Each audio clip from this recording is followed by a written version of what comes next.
Hola amigos del internet. Siempre he pensado que te obliguen a hacer algo es el primer paso para que odies hacer ese algo, y creo que eso es lo que pasa con las lecturas obligatorias. El hecho de que se obligue a leer un libro en concreto en los colegios, en los institutos, etcétera, creo que es un poco incentivar que esa persona que ha sido obligada a leer odie un poquito más la lectura, porque están convirtiendo algo que debería ser placentero en una tarea, una obligación, y creo que no es lo mejor para incentivar un poquito el gusto por la lectura. Así que definitivamente yo creo, desde mi humilde opinión y desde mi ignorancia, pienso que para hacer que un niño sea un futuro lector, lo último que hay que hacer es obligarlo a leer. Esto ya no depende de nosotros, sino más bien del sistema educativo, que incluye lecturas como por ejemplo El Quijote a niños de 15 años. Vamos a ver, ¿en qué cabeza cabe que tú le metas El Quijote a unos chavales y a unas chavalas de 15 años con las hormonas revolucionadas, que lo último que quieren es leer una novela de caballería que satirizaba, que ironizaba, que ponía en ridículo un poco a las novelas de caballerías de la época? No lo veo, porque lo único que van a hacer es decir, vaya mierda El Quijote, yo no leo más, qué mierda es leer, qué aburrido es leer. No. Y ya no solo el hecho de que lo estés obligando a leer, sino que después, normalmente, hay un examen o un trabajo de la lectura que has hecho. Es decir, aquí, más que nunca, se está convirtiendo, como os he dicho antes, lo que debería ser algo placentero, algo que haces porque te gusta, para evadirte, para conocer cualquier cosa, lo estás convirtiendo en una tarea, lo estás convirtiendo en algo aburrido.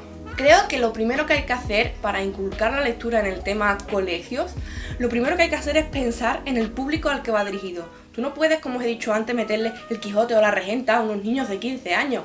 No puedes. No puedes porque se aburren. No les va a gustar y van a odiar leer. La lectura puede ser maravillosa si tienes la capacidad de elegir lo que quieres leer. Y si no te gusta lo que estás leyendo, la capacidad de poder decir: voy a dejar este libro, voy a coger otro libro a ver si me gusta más. En el caso en que tengan que hacer después un examen, un trabajo del libro que han leído, no pueden permitirse el lujo de decir: voy a dejar este libro aparte porque no me está gustando ahora mismo, voy a coger otro libro y voy a hacer un trabajo sobre ese libro. Creo que eso es una alternativa un poquito más viable para que un chaval, una chavala de 15, 16 años se interese un poquito más por la lectura. Recuerdo que cuando estaba en tercero de la ESO o así, me obligaron a leer el diario de Ana Frank. Es un libro que si yo lo hubiese cogido ahora, o hace un par de años, 3, 4, 5, probablemente lo hubiese disfrutado muchísimo. ¿Pero qué pasa? Pues que me obligaron a leerlo cuando probablemente yo no tenía, no era el momento de que yo leyese ese libro, porque cada libro tiene su momento, y recuerdo que ese libro lo odié tanto que no lo llegué a terminar de leer, incluso aunque después supiese que iba a tener un examen de ese libro. ¿Sabéis? Es el colmo del odio de decir: no voy a seguir leyéndote porque es que voy a sacarme los ojos y los voy a enterrar lejos para no poder volver a leer una sola palabra de lo que me estás contando. Sin embargo, llevo un par de años o 3 queriendo volver a hacer una relectura de ese libro, y la verdad es que me echa un poquito para atrás el hecho de que entonces no me gustase absolutamente nada, pero probablemente si lo leo ahora me guste. Me gusta porque, como os he dicho, cada libro tiene su momento. Tú no puedes obligar a nadie a leer un libro porque este libro es para esta edad y tienes que leerlo porque alguien en su nube perfecta dice que tienes que leerlo porque es recomendado para tu edad. No, señores. Los libros no tienen edad. También recuerdo cómo obligaron a leer Zacarín el aventurero, y ese sí que es verdad que es un libro que casi tiro a la basura. Pero también es verdad que tengo experiencias positivas, como por ejemplo cuando me obligaron. Eran libros que te venían por trimestre, o sea, te venían una carpetita con 3 libros, uno para cada trimestre, y recuerdo que uno de los libros era El Valle de los Lobos, que a día de hoy se ha convertido en una saga que la verdad es que me gustó muchísimo, lo disfruté muchísimo en esa época porque estaba, bueno, yo tendría unos 10, 11 años, por ahí, y bueno, es cierto que eso lo disfruté muchísimo. No siempre las lecturas obligatorias son una decepción. Ayer estuve hablando con gente que decía que le habían obligado a leer Julio Verne y que le gustó muchísimo, pero ya os digo, es una minoría y creo que la lectura obligatoria no es nada buena. Los niños no crecen dentro de un armario.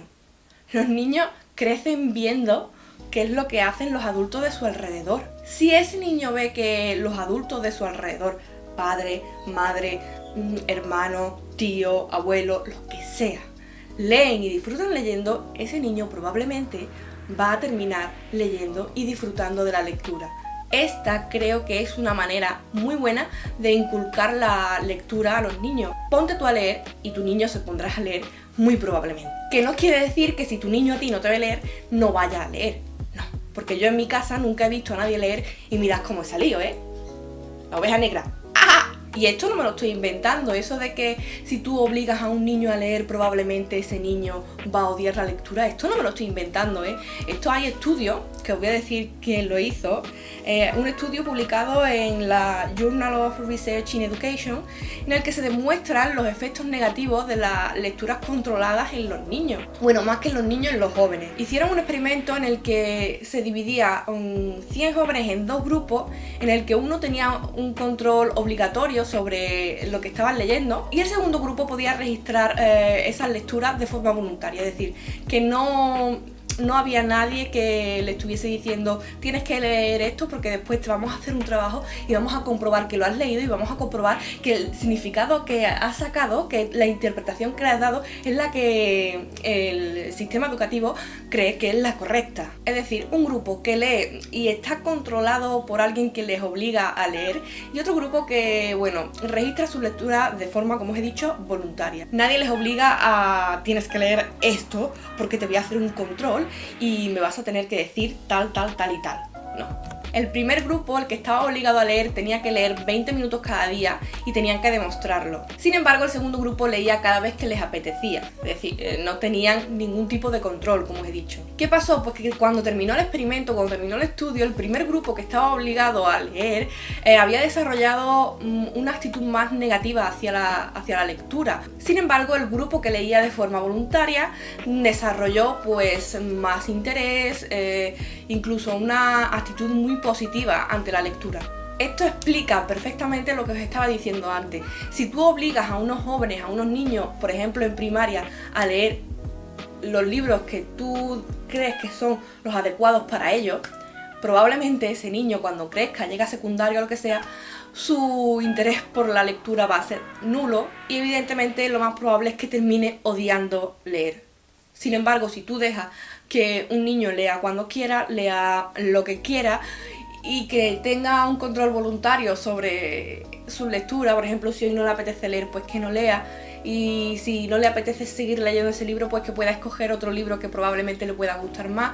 Esos niños, esos jóvenes, probablemente se conviertan en futuros lectores y disfruten de la lectura como la maravilla que es cuando lo haces de forma voluntaria. Vivimos regidos por la creencia de que si tú no obligas a un joven a hacer algo, este no lo va a hacer, y esto no es así. Esto no es así de ninguna de las maneras, porque si, como os he dicho antes, si ese joven está acostumbrado a ver algo en su entorno, probablemente vaya a repetir ese comportamiento. Inculcar la lectura no es te voy a obligar a leer 20 minutos al día, no. Inculcar la lectura es decir, me voy a poner a leer para que mi hijo, mi hija, mi sobrino, mi nieto me vea leer y se interese un poquito por lo que estoy haciendo y que poco a poco lo vaya metiendo un pelín más en el mundo de la lectura. Tengo una anécdota muy buena de este verano porque, bueno, una vecina mía tiene unos 7 años, 7, 8, no sé, 7, 8 años. Y es verdad que ella pues no solía leer mucho, pero cada vez que venía a mi casa me encontraba leyendo y un día le pregunté, ¿quieres que te traiga un libro de los míos para que empieces a leerlo? Y me dijo que sí. Así que al día siguiente yo le cogí un libro de los que yo leía cuando tenía su edad más o menos y le cogí en concreto El ratón viajero, que es el libro que más me gustaba cuando yo era pequeña, y se lo llevé. Así que me puse yo a leer mi libro y ella se puso a leer El ratón viajero. Y si nos viese a las dos cada una en un sofá, leyendo. Y me pareció la escena más graciosa del mundo, porque el día de antes me había quitado mi libro, que era Drácula, y lo estaba leyendo ella. Por eso digo que si un niño os ve leer, probablemente el niño que os vea constantemente leer, va a leer. Y algunos diréis, oh María, ¿estás diciendo que se debe dejar de leer en los colegios? No, para nada. Leer en el colegio creo que debe ser algo que se debe hacer, pero no de forma obligatoria. Para mí, lo ideal sería, por ejemplo, para este curso vamos a poner una lista de unos libros recomendados para leer. Y de esa lista que cada alumno elija el libro que cree que le va a gustar. Que no le gusta, no pasa nada, deja de leerlo y empieza a leer otro que probablemente piense que le vaya a gustar. Y que cuando se terminen de leer estos libros, o cuando terminen de leer el libro que hayan elegido, no va a haber un examen, no va a haber ningún tipo de trabajo, sino que se podría, pues no sé, crear como una especie de club de lectura, un debate para compartir las opiniones que se tienen sobre ese libro, algo que, bueno, se puede hacer de forma voluntaria, no de forma obligatoria. Y con esto quiero decir que, por ejemplo, si a mí me hubiesen dado a elegir, cuando me obligaron a leer el diario de Ana Frank, si me hubiesen dado a elegir otro tipo de lectura, pues que se base en la Segunda Guerra Mundial, que hay miles, y libros que se basan en el Holocausto nazi, que hay un montón de libros así, más de historia, más de ficción, más biografía, cualquier cosa. Al fin y al cabo, la finalidad es que tú tengas un poquito más de información a través de la lectura de ese tema, en este caso el Holocausto. Si me hubiesen dado a elegir, por ejemplo, vas a leer El niño con el pijama de rayas, pues probablemente me hubiese gustado algo más que leer el diario de Ana Frank. No sé si cuando yo estaba en la ESO se había publicado El niño con el pijama de rayas, pero si lo hubiesen hecho, si me hubiesen obligado, por ejemplo, a leer El niño con el pijama de rayas, yo creo que me habría gustado más que leer el diario de Ana Frank. Y así miles de libros que hay que se pueden tener como alternativa a un libro después obligatorio. Y bueno, pues nada, espero que se haya quedado claro mi opinión, mi postura ante las lecturas obligatorias, que es totalmente negativa. Soy totalmente contraria a las lecturas obligatorias. Y nada, que espero que os haya gustado muchísimo este vídeo, que muchísimas gracias por verme y nos vemos como siempre en el próximo vídeo. ¡Mua!